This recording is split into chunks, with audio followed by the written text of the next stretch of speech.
여러분 안녕하세요. 필스 클리닉에서 함께 나누는 건강한 삶에 관한 이야기 시간입니다. 오늘은 요통에 관한 이야기 그 네 번째 시간으로 한의 전문의이신 좌윤 선생님께서 요통의 내과적 이해에 관해서 이야기해 주시겠습니다. 선생님 안녕하세요. 네, 안녕하세요. 사실은 선생님께서 계획하시기로는 요통에 관한 이야기를 5번에 걸추어서 이렇게 해주시기로 했는데 오늘 네 번째 시간을 마지막으로 다 총정리를 해주실 예정으로 이제 그 계획이 바뀌었습니다. 그래서 여러분들 더 집중해서 귀를 쫑긋 세우고 이 영상을 같이 봐주셨으면 좋겠다는 생각이 드는데요. 오늘 그 요통의 내과적 이해에 관해서 이야기를 해주시겠다고 하셨는데 이게 무슨 소리인지 좀 자세하게 설명해 주셨으면 예, 좋겠어요. 가장 쉽게는 우리 척추는요, 그 배 뒤쪽에 있어요. 네, 그러니까 척추가 문제가 되게 되는 이유 중에 하나가 우리 안에 있는 오장육부가 문제가 될 때 요통이 생길 수가 있습니다. 특별히 요통을 재활 치료할 때 가장 중요한 것은 복압이라고 하는 거거든요. 그러니까 복압이 약화되면 어떤 현상이 일어나냐면 건물이 있는데요. 두 기둥이 있습니다. 근데 무게를 담당하는 큰 기둥을 척추라고 하고요. 네, 그걸 보조할 수 있도록 복압이라는 게 존재해요. 그래서 네, 무게를 같이 유지할 수 있는데 우리가 복압이 떨어지면 이 척추가 그대로 모든 것을 다 견뎌야 돼요. 그렇죠. 그래서 요통을 재활할 때 복압을 강화하는 훈련들을 하거든요. 그래서 배에다 힘을 주세요. 그러면 배에다 힘을 주면 희한하게 요추 전만이 되면서 키가 조금 커져요. 이 복압이 들어 올리거든요. 네, 그런데 문제는 건강한 사람은 우리 안에 있는 그 장기가 대표적인 장기가 위하고 소장하고 대장이 복압에 영향을 많이 주는데요. 네, 이것들이 활성화되면 압이 커져요. 이렇게 늘어나요. 음, 그러면 그 늘어나는 것 때문에 그 척추가 앞에 있고 배가 이렇게 있지 않습니까? 그렇죠. 요게 이렇게 바로 세워지면 요게 싹 기둥이 뒤로, 세워지는 거죠. 네, 그러면 앞으로 구부렸던 사람도 이렇게 아, 펴지게 되죠. 네, 또 네, 근데 배가 나온 사람은 복압이 또 그러니까 배 이렇게 부르니까 뒤로 밀어버리는 거죠. 그러면 요추에 걸리는 무게는 더 커지게 네, 되겠죠. 네, 네, 따라서 우리의 배 속에 있는 장기가 건강해지면 요통을 많이 방지를 할 수가 있어요. 근데 그 중에 가장 나쁜 것이 바로 장 상태입니다. 장에서 음식이 발효가 되면 우리 장에 있는 조직들이 건강해서 장의 움직임이 활발하고 그것으로 인해서 우리 복 안에 있는 복수라고 해서 우리가 그 간이 안 좋을 때 네, 이렇게 간암일 때 이렇게 복수가 차는 거죠. 그렇죠. 거기 안에는 물들이 네, 많거든요. 네, 근데 그 물들이 원활하게 돌아갈 수 있게 해주는 조건들이 형성이 돼요. 그렇게 되면 허리가 건강해질 수 있습니다. 네, 따라서 이 복압을 가장 영향을 주는 게 또 두 번째가 횡격막이라고 하는 겁니다. 네, 근데 이 횡격막이 건강한다라고 하는 뜻은 호흡이 잘 된다는 거죠. 그 말 뜻은 폐가 건강해야만 가능한 거고요. 네, 따라서 이 복수와 횡격막을 잘 활용할 수 있다면 요통을 방지하는 데 대단히 도움이 됩니다.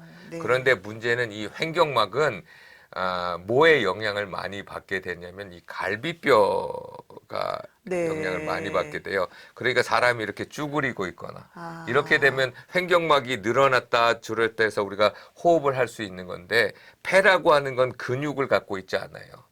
실제로 우리가 숨을 쉬는 건 횡격막에 의해서 늘어났다 줄었다 하는 거거든요.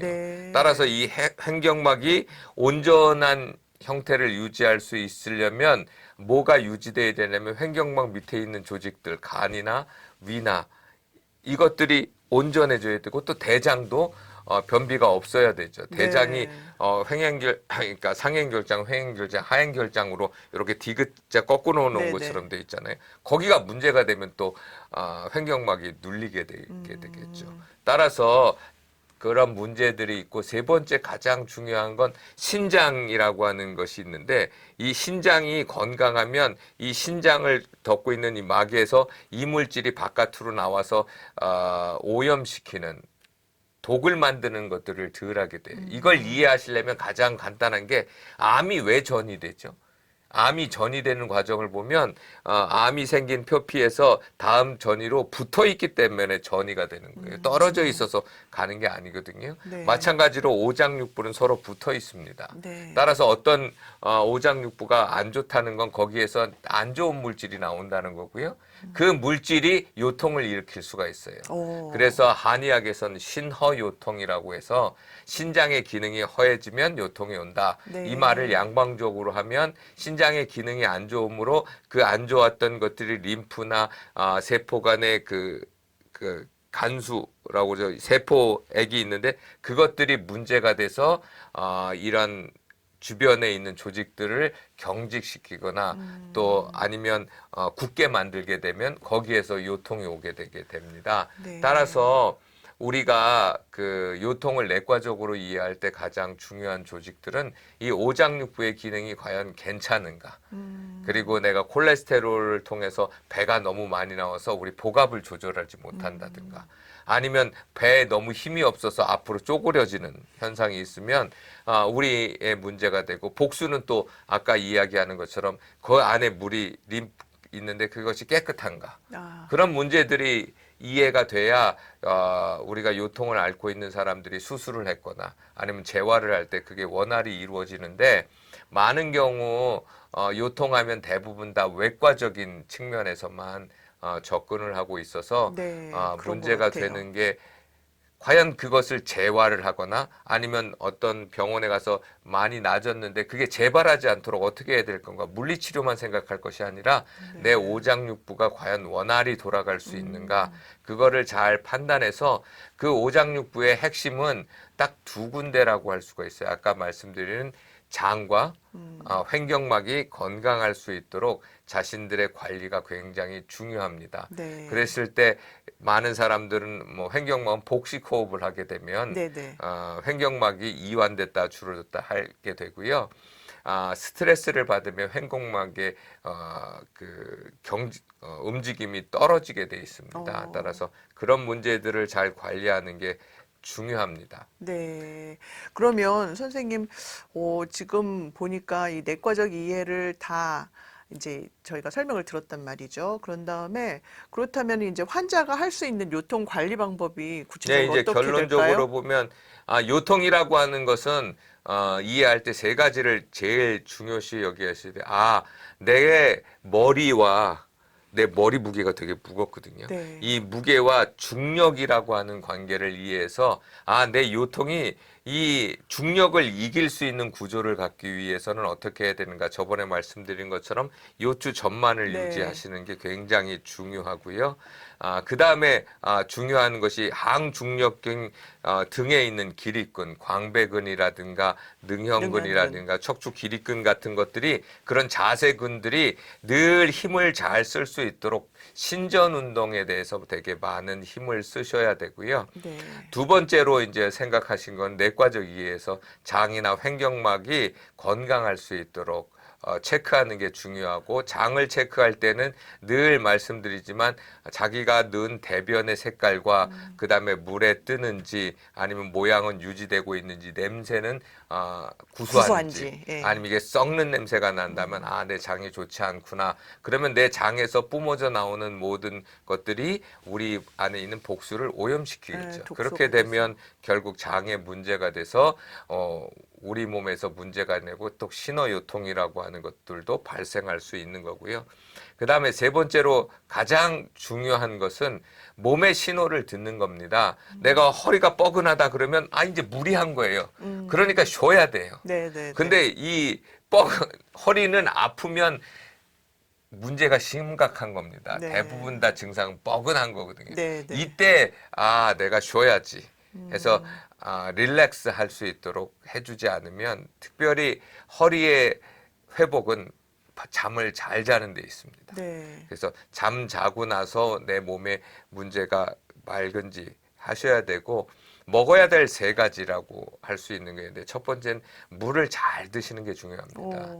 척추 기립근이라든지 간이라고 하는지 장이라고 하는지 건강은 기본적으로 물이 공급돼야 돼요. 신선한 물이 공급되어야 하기 때문에 물을 먹는 것이 중요하지만 두 번째 중요한 건 과연 먹는 물이 내 몸에서 잘 홀드 되느냐. 네. 잡고 있느냐. 네, 네. 그게 안 되거든요. 예. 그래서 몸에 이상한 소리 나니까 그걸 잡기 위해서는 단백질하고 비타민 C를 꼭 먹는 것이 굉장히 중요합니다. 단백질은 그 여자분들 아침에 이렇게 붓는 분들은 대부분 다 단백질이 부족한 거예요. 오. 그래서 단백질을 보충해 주면 붓는 것이 붓기가 많이 줄어듭니다. 네. 그리고 여자분들이 이 피부가 마르거나 하는 건 콜라겐의 부족이거든요. 네네. 그런데 콜라겐을 먹으면 우리 간에 가서 다 대사돼서 단백질로 바뀝니다. 네. 그러나 비타민 C를 다량으로 많이 먹게 되면 콜라겐 형성을 촉진하게 돼요. 네. 그러면 우리 몸에서 콜라겐을 만들어서 그것이 피부를 좋게 하고요. 피부를 좋게 할 뿐만 아니라 우리 몸에 있는 근육들을 좋게를 합니다. 그래서 세포 사이에 그 있는 그 간질액이라고 하는 것들이 일정 수준을 유지할 수 있게 만들어줘요. 네. 따라서 그것이 제일 중요하고요. 그 다음에 세 번째는 무엇보다도 우리 몸에서 가장 중요한 것은 호르몬이 가장 중요합니다. 근데 그 호르몬을 만드는 것이 스테로이드라고 하니까 콜레스테롤이에요. 그래서 콜레스테롤 중에 그 우리가 잘 알고 있는 인슐린도 뭐 여러 가지 것들이 다 호르몬에서 나오는 거거든요. 네. 그렇기 때문에 지방을 먹는 게 굉장히 중요합니다. 내 몸에서 지방에 문제가 되지 않도록 하는 게 중요한데 대부분 많은 사람들은 지방하면 나쁘다는 생각을 네. 갖고 있지만 여러분들의 몸의 호르몬, 여성 호르몬, 남성 호르몬, 그다음 생명을 유지하는 코르티코이드라고 하는 것뿐만 아니라 인슐린 이런 것들이 다 스테로이드에서 만들어지는 거거든요. 네. 그 지방에서 콜레스테롤에서 스테로이드 가고 이렇게 만들어지는 거기 때문에 네. 지방을 잘 드시는 것이 굉장히 중요합니다. 네. 따라서 근데 그 지방 중에 가장 펑셔널 메디슨에서 제일 중요한 건 단쇄 지방산이라고 해서 뭐라면 MCT 오일이라고 네, 네. 하는 것들도 중요하고 여러 가지 네. 오일들 종류를 드시면 예. 몸에 있는 움직임이 되게 부드러워질 수 있도록 합니다. 네. 그래서 가장 중요한 건 지방을 늘리고 단백질을 늘리지만 탄수화물은 줄이는 게 네. 중요하다라고 말씀드릴 수 있습니다. 네, 오늘은 잔윤 선생님께서 요통에 관한 이야기로 우리 내과적 이해를 이렇게 이야기해 주셨는데 이미 수술을 하시거나 또 여러 가지 그런 치료를 하고 계시는 분들 뿐만이 아니라 지금 우리가 지금 허리의 건강을 더 증진시키고자 하시는 분들 오늘의 이 영상을 잘 참고하셔서 꼭 실천해 보셨으면 좋겠습니다. 오늘 이 영상이 여러분들께 많은 도움이 되셨기를 바라면서 여기서 인사를 드리도록 하겠습니다. 선생님 감사합니다. 네, 감사합니다.